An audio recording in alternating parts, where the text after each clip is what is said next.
Earlier in this chapter, we looked at how to solve quadratics that had no b value. And in this lesson, we're going to look at ones that do have a b value.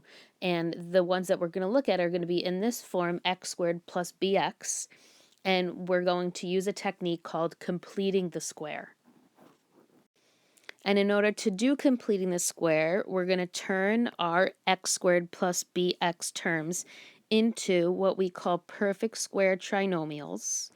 And the question you might ask yourself is, what the heck is a perfect square trinomial? So here's an example. X squared plus 10x plus 25. And you say, what makes that a perfect square trinomial? Because if you were to do the double bubble, I'm not going to show all those steps because that's back from chapter 7, but if you were to do the double bubble, what this would become would be x plus 5 squared, meaning that you would get the same binomial twice. And when that's the case, we call it a perfect square trinomial. So let's talk about how to use this method. The first step to do this technique is you find 1/2 of the b term.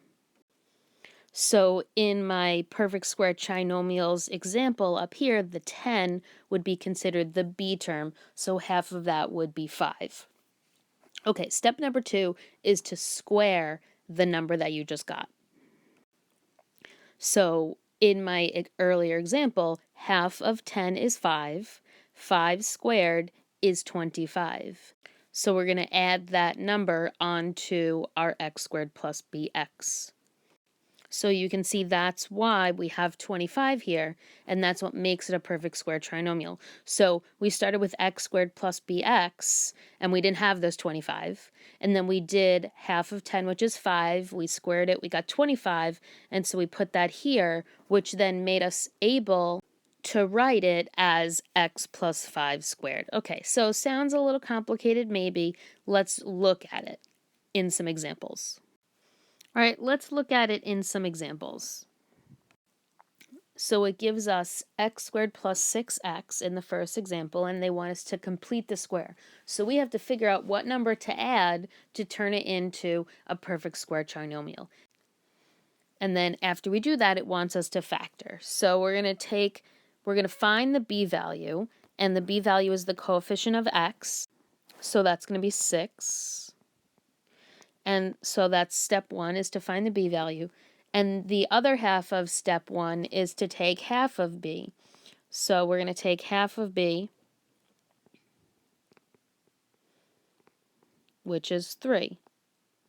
Now step 2 says to square 3. So 3 squared is 9,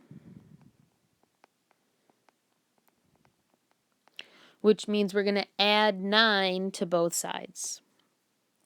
So what I'll get is x squared plus 6x plus 9. Yes, I changed the value of the polynomial, but that's not really what we're focusing on right now. Right now we're just looking at what we're supposed to add to the polynomial. So now what I have is I have a perfect square trinomial, and it tells you to factor. Now I'll tell you a shortcut. When you have a perfect square trinomial, you can skip the whole finding factor pairs, and they have to add up to 6, because the number for your bubble is going to be the same, that's the point, and it's going to be actually half of the b. So it's actually x plus 3 is the factored version, and this would be the perfect square trinomial, x squared plus 6x plus 9. All right, let's do it in letter B. We're going to find the b value, and the b value is -9. Half of -9 is -4.5. Don't freak out because it's not an integer. -4.5. And then we're going to take -4.5 and square it. So -4.5 squared. Let me get my calculator. Is 20.25. So that's what we are going to add to the binomial. So we'll get x squared minus 9x plus 20.25. Don't forget that it is positive because you squared a negative, and when you square something, it's positive. So that's the perfect square trinomial. And then they want us to factor it. And then you say to me, Miss Lean, how am I possibly supposed to know what number goes in the binomial because I don't know what factor pairs of 20.25 are? And that's why you need that trick. The half of the b term is that number. So it's actually x minus 4.5 squared.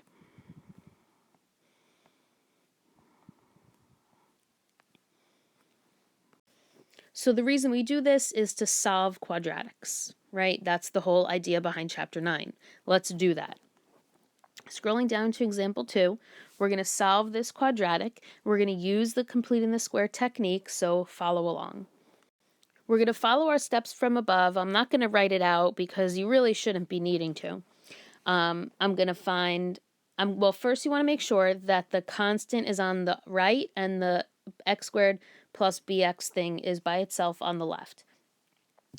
So let's do it.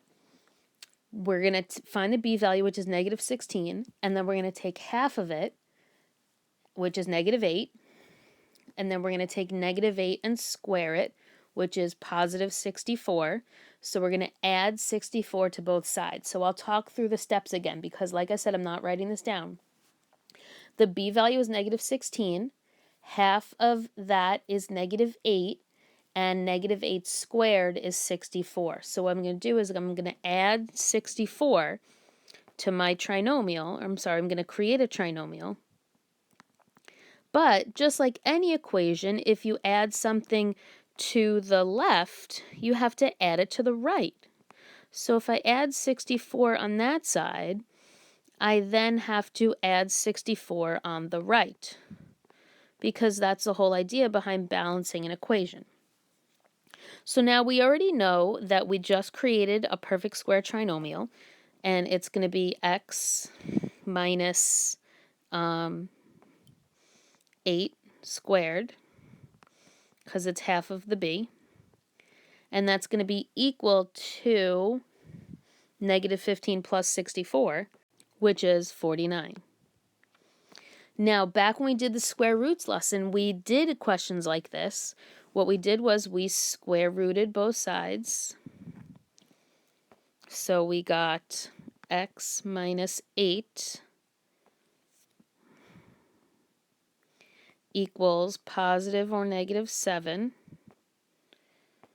And so then we add 8. Whoa, sorry, I have to write two equations first. So one equation is x minus 8 equals 7.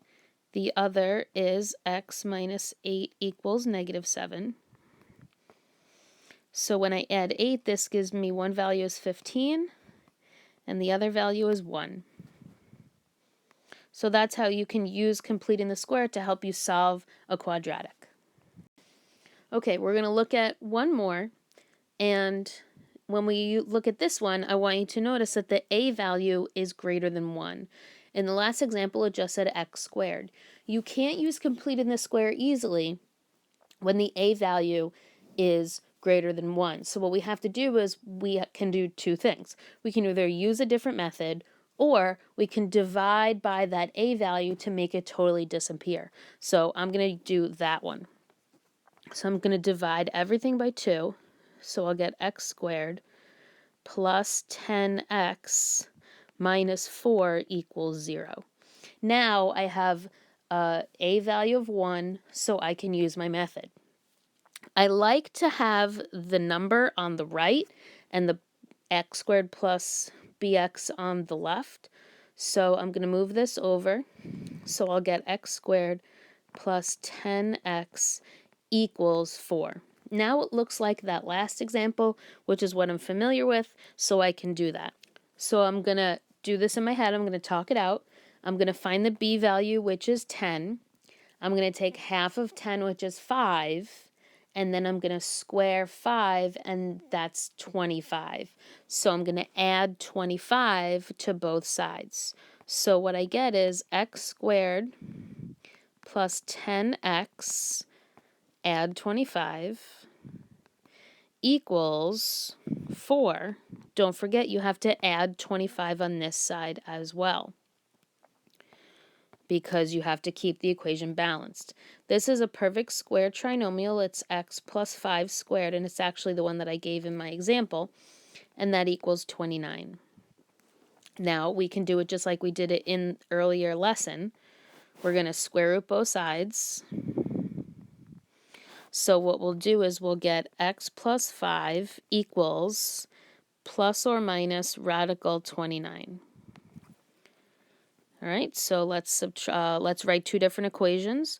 We have x plus 5 equals the square root of 29, or x plus 5 equals the negative square root of 29. You can turn them into decimals, but it's easier to just leave it.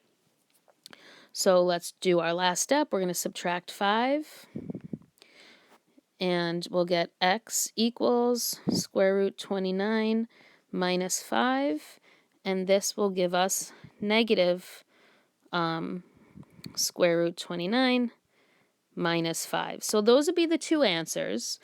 Basically the same, only the square root is negative. I will tell you the way that you write this in high school and college is you'll write -5, you'll put the -5 first, and then you write plus minus radical 29. So that's how you might see it, and I just want you to understand that that's what it means. It just means that you're putting the -5 in the front. All right? So that's how you would solve an equation using completing the square. The second half of the video uses the idea of completing the square to do other things about quadratics.